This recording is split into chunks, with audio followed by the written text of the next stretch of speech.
Bom, pessoal, boa tarde. Para quem acompanha os Jornalistas Livres, a gente estava agora falando com a nossa galera de Portugal, né? Jornalistas Livres lá, a Nilce, a Clara e a Luísa. Depois, quem quiser pegar essa live, ela tá aí no nosso topo, na nossa página aqui no Facebook.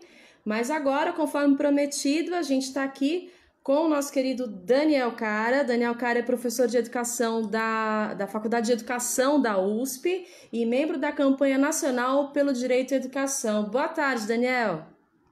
Boa tarde a todo mundo que acompanha a gente aqui.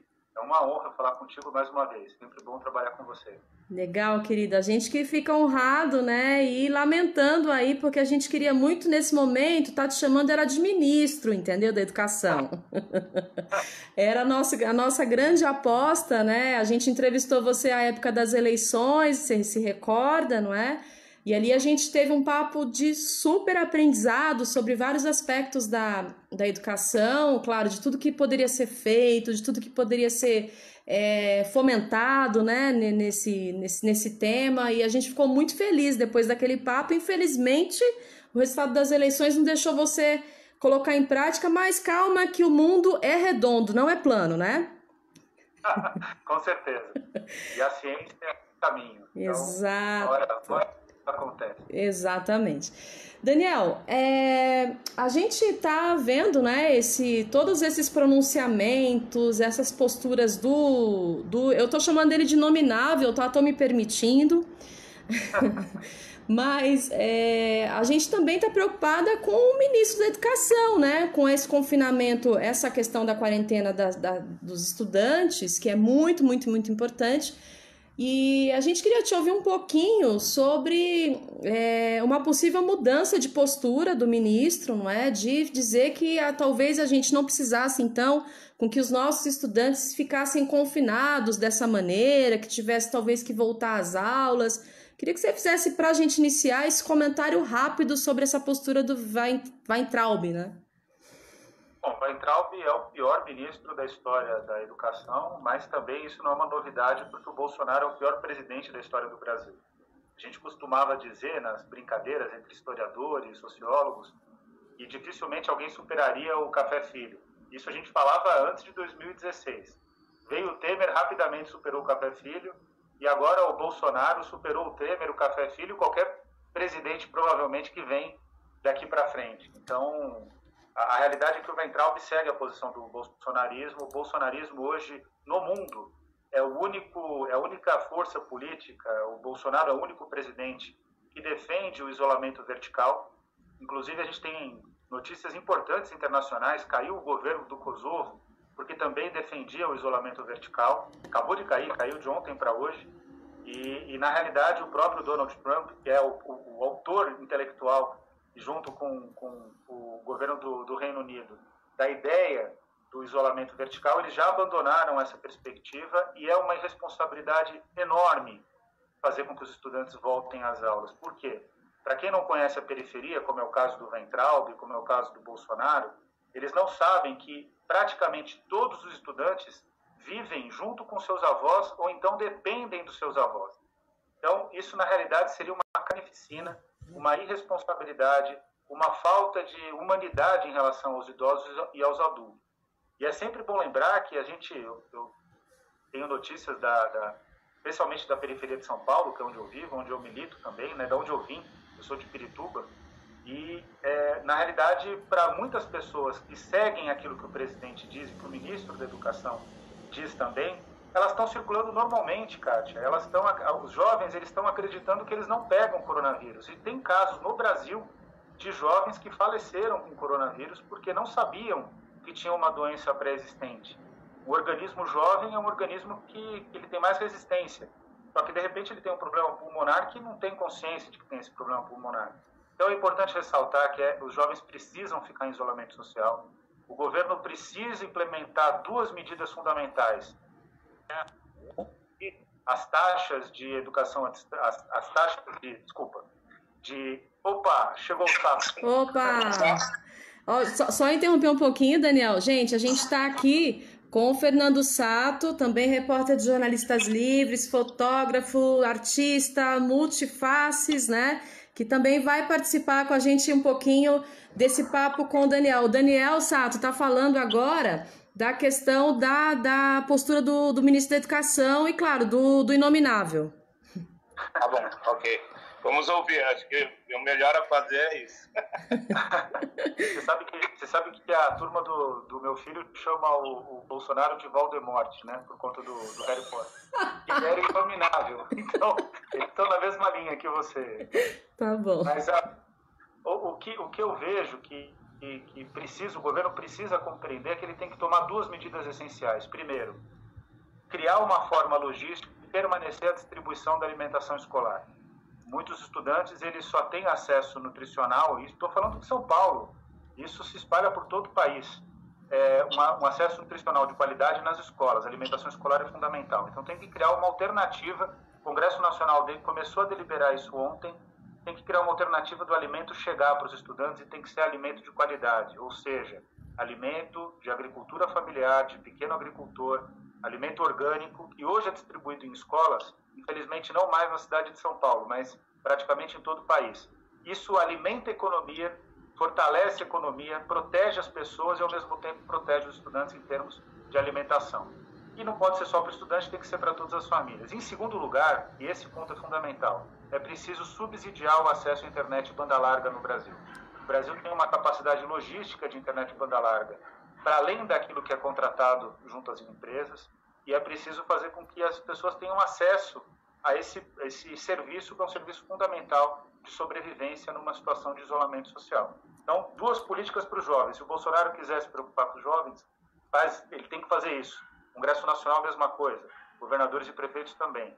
Liberar o acesso da internet banda larga e fazer uma estratégia logística para o alimento chegar para as famílias brasileiras, um alimento de qualidade, baseado na agricultura familiar e no pequeno agricultor.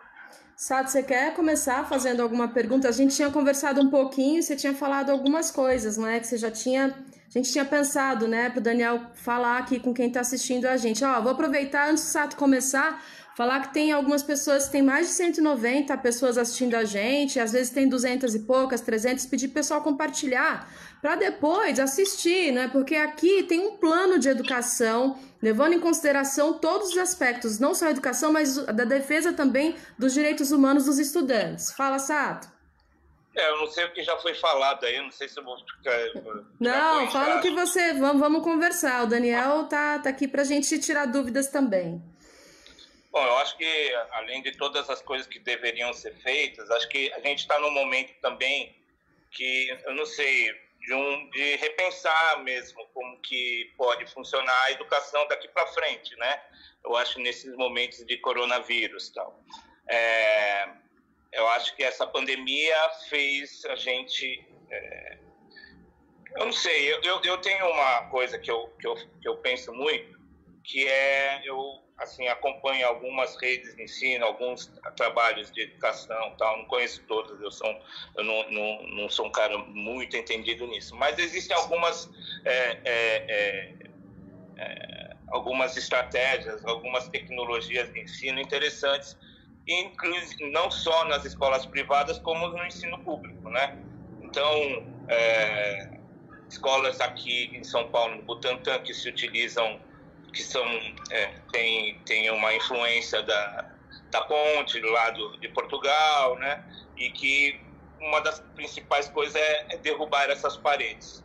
E aí eu queria entender como assim, por exemplo, a gente quando fala em derrubar paredes, hoje a gente fala do ensino à distância, falando sobre simplesmente das redes, né? Porque a gente não pode sair de casa. Mas você não acha, Daniel, que seria um momento de a gente repensar o como derrubar essas paredes, assim, como fazer com que a educação extrapole os muros de dentro da escola, que a escola avance para outros lugares e que a educação possa ser muito mais uma ciência de convivência do que simplesmente uma lousa e giz e computadores, enfim. Essa é uma baita pergunta, e eu creio que o começo dessa resposta no Brasil... Você pode falar só um pouquinho mais alto, Daniel, por favor? Claro, Obrigada. Claro. Tá. Então, essa é uma importante pergunta e o começo dessa resposta foi dada pela sociedade, especialmente pelos estudantes, quando eles ocuparam escolas a partir de 2015. Né? Então, na mesma linha que o Sato colocou, os estudantes disseram que eles não querem mais essa educação pautada no professor falando para uma série de alunos enfileirados, o professor muitas vezes virado para a lousa sem dialogar com os alunos e passando um conteúdo. Não funciona assim. A educação ela precisa, de fato, de estabelecer novas convivências.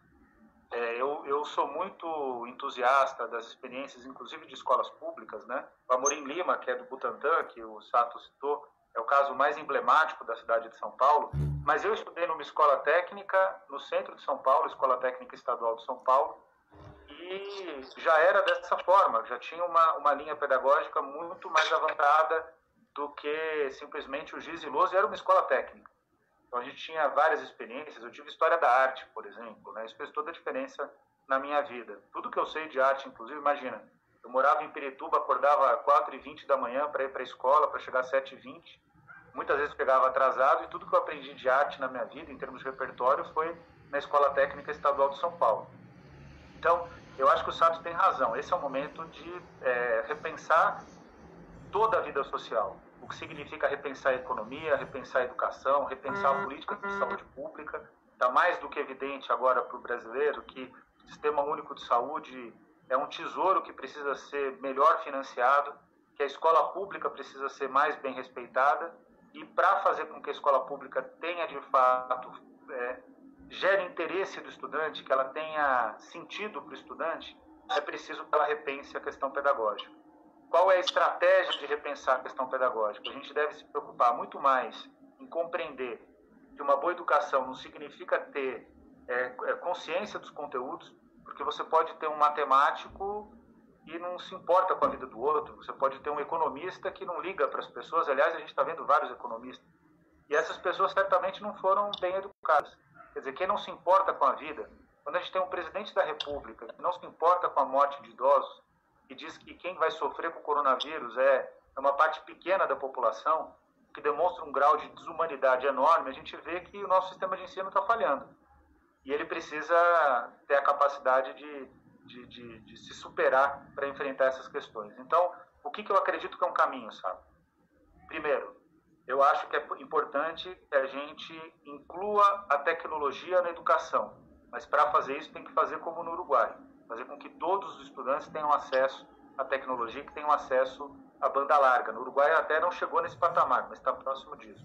Segundo, então tem que saber trabalhar com a tecnologia. Segundo, é preciso romper com o tradicionalismo pedagógico. Essa ideia de que o professor transmite conhecimento, ela é mentirosa. Ninguém transmite o conhecimento. O professor, ele dialoga com o aluno, e quem aprende é o próprio aluno. Isso é provado tanto pela neurociência como pela didática. Eu não posso transmitir algo, porque quando eu transmito, significaria eu tirar de mim e dar para o outro. E o conhecimento está dentro de mim. O caminho que o professor tem que trilhar é fazer com que o aluno tenha a condição de aprender. E o processo de aprendizagem ele acontece pelo aluno e dentro do aluno. É um processo cognitivo próprio, né, como a gente fala em pedagogia. O pedagogo que mais avançou nesse sentido, a gente não precisa dizer, que foi o Paulo Freire, que está sendo comprovado. Todo o trabalho do Paulo Freire, enquanto no Brasil ele é criticado, todo o trabalho do Paulo Freire é comprovado mundo afora. A Escola da Ponte, por exemplo, é uma escola freiriana. E praticamente todas as experiências interessantes do mundo são experiências freirianas. Então, é o momento de uma nova pedagogia, um momento de um repensar a humanidade, repensar as relações sociais, social. E eu acho que os dois maiores desafios que nós temos ficam exatamente nessas duas áreas, três áreas: repensar a educação, repensar a saúde, e é preciso ter uma economia que atue em favor da educação e da saúde do povo, porque hoje, na verdade,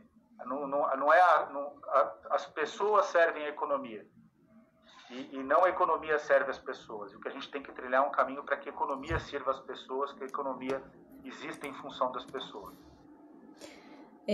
Daniel, agora falando um pouquinho ainda, voltando lá no início, né? Quando você fez as críticas muito justas à postura do próprio ministro da Educação e ao próprio Bolsonaro, digamos que essa postura ela se torne uma realidade, porque, como você mesmo disse, há jovens que se acham autoimunes, né? Jovens estudantes que não sabem que, por exemplo, que têm doenças pré-existentes e que continuam andando pelas ruas, continuam fazendo alguma rotina normal, pelo menos em princípio normal, mas vamos dizer que essas pessoas pudessem, sei lá, por algum momento voltar à escola, não é? E professores também, porque a gente sabe que tem uma pressão também do Estado e dos estados, não é? Para que também esses professores, em alguma medida, obedeçam à ordem do governo federal e do ministro da Educação. O que poderia ocasionar, claro, para além do que a gente já sabe em relação à pandemia, não é?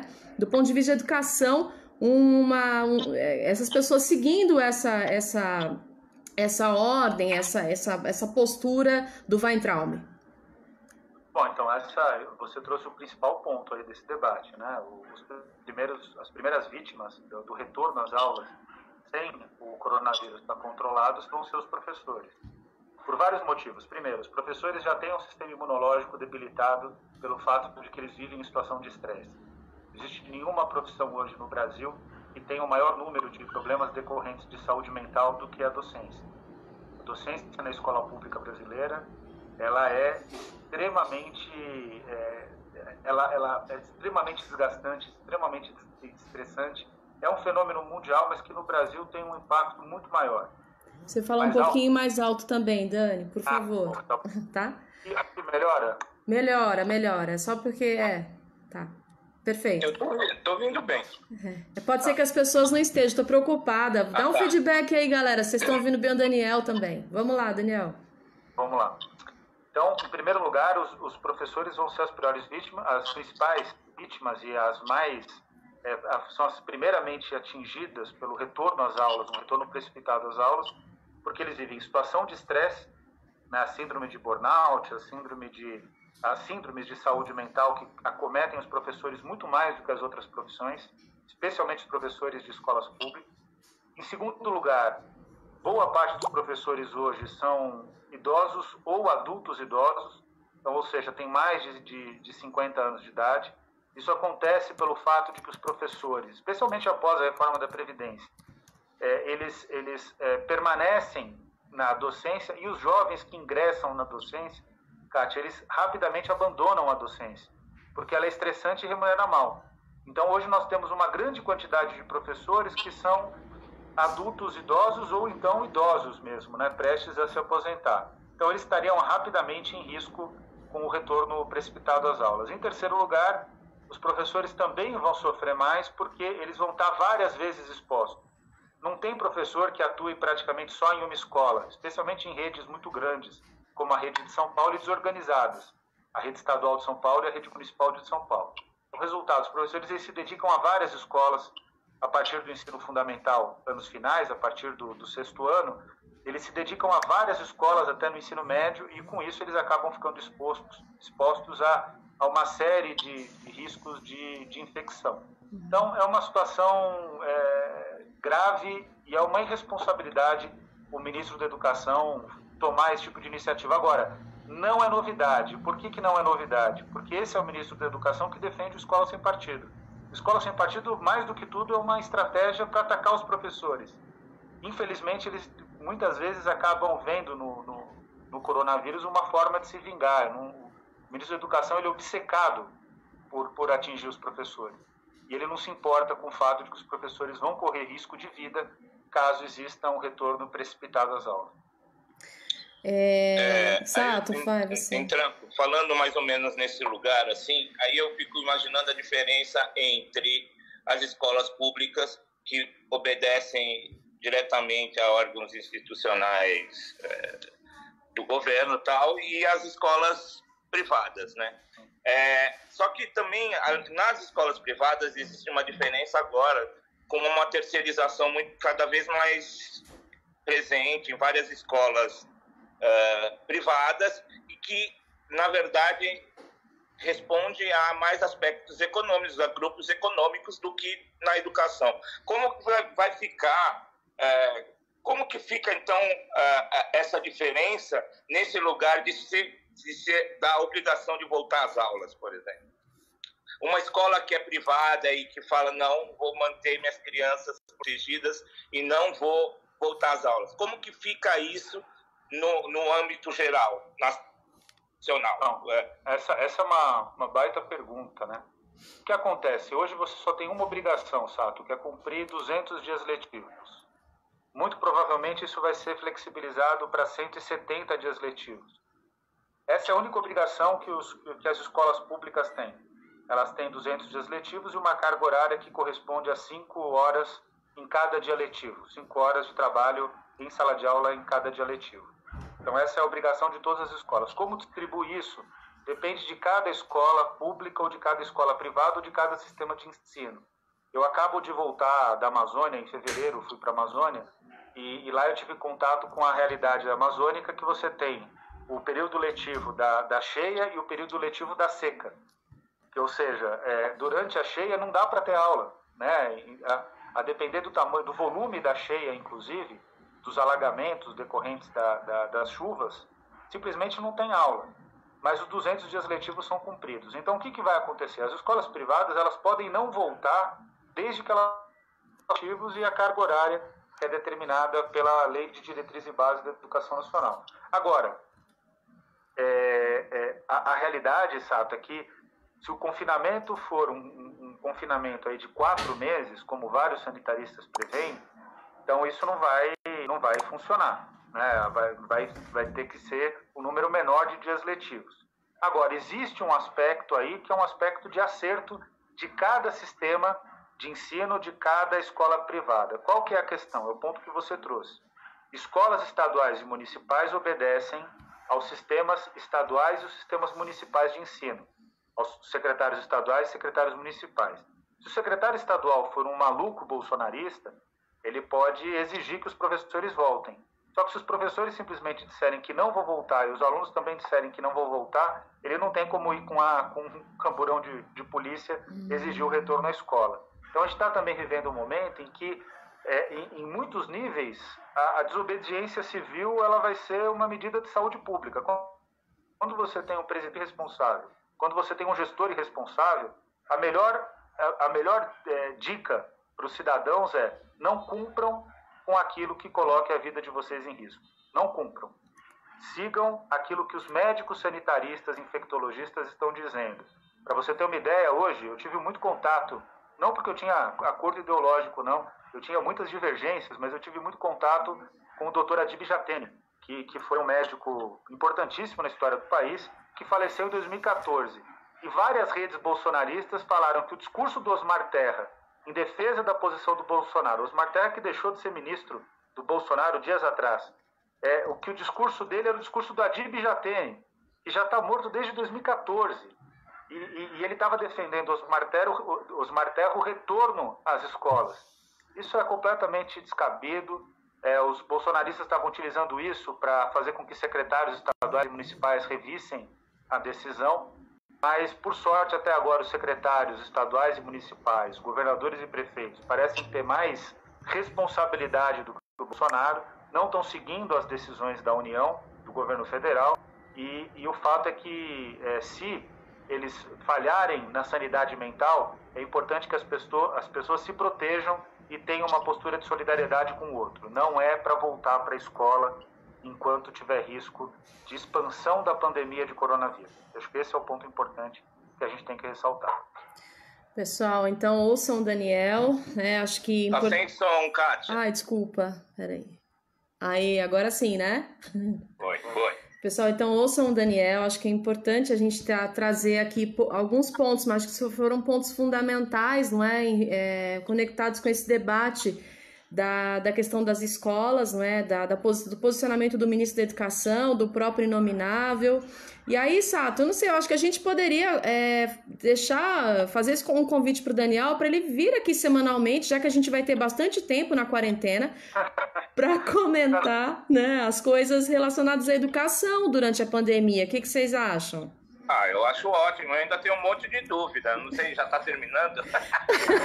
Porque, bom, eu tenho... É uma honra aqui poder estar conversando com o Daniel. Seria fantástico se ele pudesse vir virar um colunista mesmo e a gente conversando de acordo com a progressão das coisas, ou a favor ou contra, entendeu? Que vai acontecer. Eu tenho muito medo de perseguições, de um monte de coisa quando se fala em rede pública.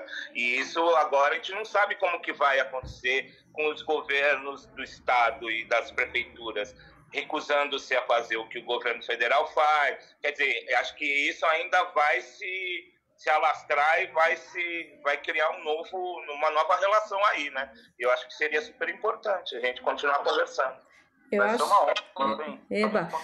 A gente poderia até mudar o formato, Daniel, e colocar, deixar com que você fizesse no teu tempo, da tua casa. Sei que você está cuidando do filho e tudo, da família também, enquanto trabalha em casa, mas a gente poderia fazer com que você tivesse o acesso para falar diretamente na nossa página. O Dr. Pedro Tourinho, que é médico sanitarista, tem feito isso semanalmente. Você poderia fazer no tema da tua vida, da nossa vida, que é a educação. Vai ser um prazer, vai ser uma honra. Pode encontrar comigo, já tá. Só me passar aí o caminho que eu faço, sim. Vai ser um prazer. Sato, depois desse convite público, ele não teve como dizer não, né? Pois é. Não. É uma boa estratégia. Gente, eu quero muito agradecer, Daniel, o teu tempo, todo o aprendizado que você sempre traz quando a gente bate um papo, mesmo quando é mais rápido. Eu acho que esse aqui foi o início de muitos outros. E a gente pode combinar uma assiduidade sua semanal, então, dentro do tempo que você tiver, para dedicar para os seguidores de Jornalistas Livres e toda semana falar sobre o tema. Combinado? Vai ser uma honra. Você pode contar comigo. Obrigada. Já tô anotando um monte de coisinhas a mais aqui depois da próxima. A gente manda em perguntas também. Olha, Daniel, como eu tô te enchendo de trabalho a mais. Imagina, pode mandar, vai ser um prazer. E eu acho que esse é o caminho mesmo. Eu adoro o trabalho de vocês. Então já me sinto um jornalista livre. Eba! Aê, Sato! Deu certo a nossa tática! Deu. Gente... Bom, é um prazer imenso estar aqui. Para mim é isso aí, é uma honra mesmo. Vamos continuar nessa e vamos vencer. Vamos pensar, né? Vamos batalhar dia a dia aí. Isso aí. Obrigada, gente. Obrigada, Daniel. Obrigada, Sato. Valeu. Valeu, Daniel. Valeu, Kátia. Valeu.